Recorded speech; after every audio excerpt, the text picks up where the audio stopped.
Hi mayam, mayam ai hauji mayam hamda mo anova video ama purakchari mayam. Do mayam ai se ko na si se pasta se hoge tawi mayam ko. Haidi ayuk ni aba ko pasta se oina hona angang sing chu pijara ge chu cha de aba kalim ta ko. Achi je cha ge do asi pasta se mayam akhoi gi iche man na ni ko pirak pani. Akhoi itei do jum da lai aba ko mapanda mui le aba. Ado asise pide atai su achapon mayam ama pide aba pasta isu jauri ado marak tuga ado ai haji pasta se hoge ana tauri ado mayam su jingan jarakke kamaina hoba mayam ai haji haji pasta se gi ne ko ahambada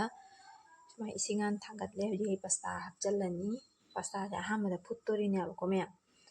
ahambada putoga dai ko na ai dum jenga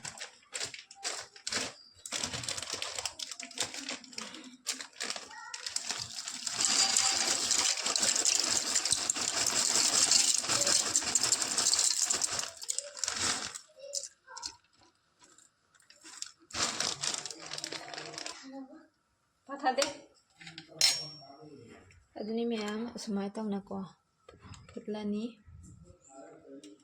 sogatlaga mayam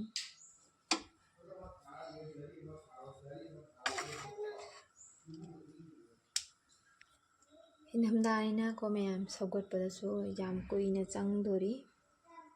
mayam da jengalake asi sogatla matungda haidi akhoi jengani abako mase mullaba mundriba ne ko adugai dum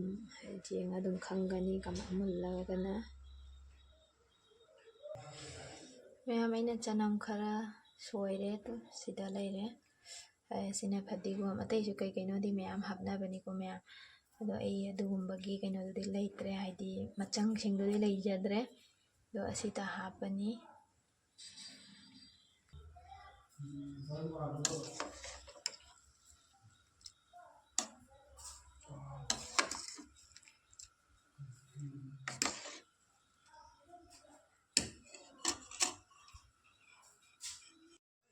to mayam asi haji ko sogatri abako mayam asi sogatpada khadi kuidori kaino ai indhamdaina ingsu ingna banina ko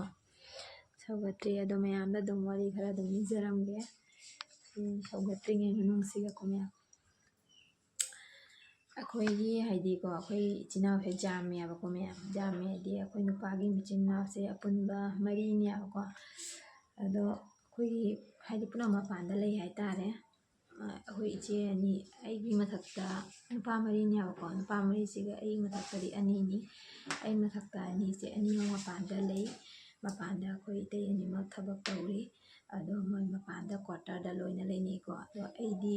ꯌꯨꯝꯗ ꯂꯩ ꯑꯩꯒꯤ ꯃꯈꯥꯗ ꯅꯨꯄꯥ ꯑꯇꯣꯝꯕ ꯂꯩ ꯑꯇꯣꯝꯕꯁꯤꯗꯤ ꯃꯥꯗꯤ ꯅꯨꯄꯤ ꯊꯤꯖꯗ꯭ꯔꯤ ꯑꯉꯥꯡꯁꯨ ꯑꯣꯏꯔꯤꯗ ꯑꯗꯨꯒ ꯌꯥꯝꯅ ꯍꯥꯏꯗꯤ ꯆꯍꯤ ꯀꯩꯅꯣꯒ ꯇꯧꯗ꯭ꯔꯦꯕꯀꯣ ꯑꯗꯣ ꯑꯩꯅ ꯑꯍꯨꯝ ꯁꯨꯕ ꯍꯥꯏꯇꯥꯔꯦ ꯑꯗꯨꯅꯤ ꯃꯌꯥꯝ ꯑꯗꯣ ꯅꯣꯡꯃ ꯃꯇꯥꯡ ꯆꯥꯕꯗ ꯑꯩꯈꯣꯏ ꯏꯆꯤꯟ ꯏꯅꯥꯎ ꯍꯥꯏꯗꯤ ꯑꯩꯈꯣꯏ ꯃꯧ ꯑꯍꯨꯝꯀꯣ ꯃꯌꯥꯝꯗꯁꯨ ꯑꯗꯨꯝ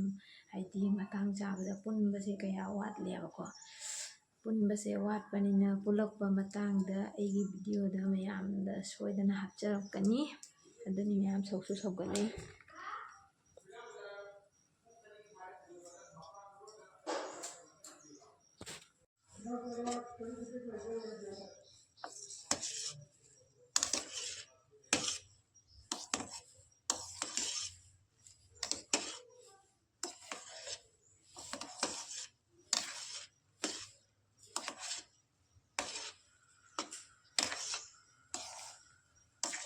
ꯍꯥꯎꯕ ꯖꯧꯗꯦ ꯃꯌꯥꯝ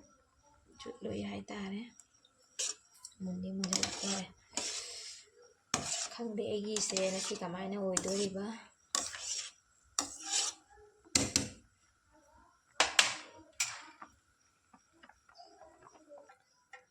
ꯑꯗꯣ ꯃꯌꯥꯝ ꯌꯦꯡꯉꯨꯁꯦ ꯐꯨꯠꯄ ꯂꯣꯏꯅꯀꯣ ꯑꯁꯤꯁꯦ ꯆꯥꯝꯊꯣꯛꯄꯩ ꯃꯊꯧ ꯇꯥꯏꯌꯦꯕꯀꯣ ꯏꯁꯤꯡ ꯑꯏꯪꯕꯅ ꯅꯠꯇ꯭ꯔꯗꯤ ꯑꯩꯈꯣꯏ ꯅꯞꯁꯟꯅ ꯈꯣꯠꯆꯟꯅ ꯁꯤ ꯏꯁꯤꯡ ꯑꯏꯪꯕꯅ ꯆꯥꯝꯊꯣꯛꯄꯅꯤꯅ ꯁꯤ ꯅꯞꯄꯔꯣꯏꯕꯀꯣ ꯃꯉꯣꯟꯗ ꯃꯆꯥ ꯇꯥꯅ ꯂꯩꯔꯅꯤ ꯑꯁꯤ ꯂꯣꯏꯔꯦ ꯑꯗꯨꯒꯤ ꯃꯌꯥꯝ ꯑꯩ ꯈꯥꯡꯁꯨ ꯊꯥꯡꯒꯠꯆꯔꯦ ꯈꯥꯡ ꯊꯥꯡꯒꯠꯂꯦ ꯍꯧꯖꯤꯛ ꯑꯩ ꯍꯧꯖꯤꯛ ꯊꯥꯎ ꯍꯥꯞꯄꯅꯤ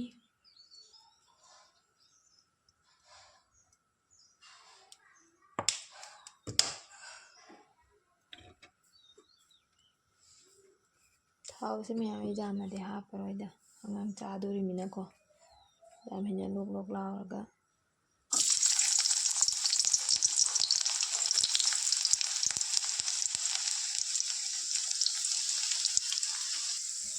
ꯑꯗꯣ ꯃꯌꯥꯝ ꯑꯩ tomato sauce ꯍꯥꯞꯄꯅꯦꯕꯀꯣ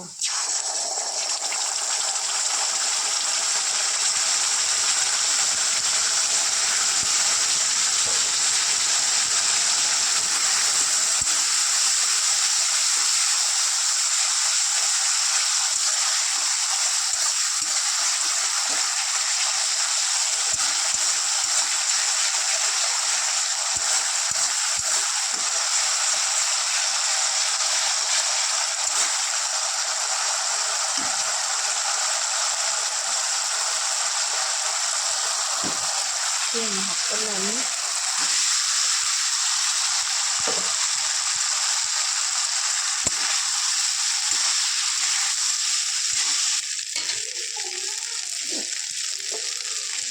tomato sauce khitangga happe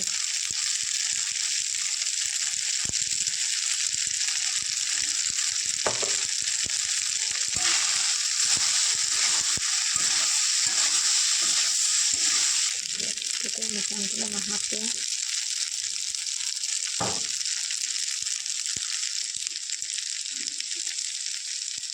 yang mulle jadi tadi konca selani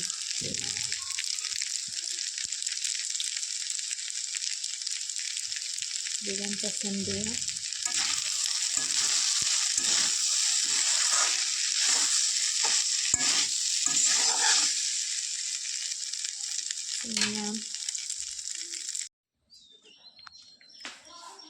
asini ma'am loire aina pasta hobase ma'am jengo hawdra khangdeko aduni ma'am aisu matang siga blog se losanjarage ado ma'am na comment tawbiro ma'am haidi hawni hawroi haidi jengbada ko ado ma'am matang se losanjarage next blog ta mo ma'am ga thengnarase bye bye ma'am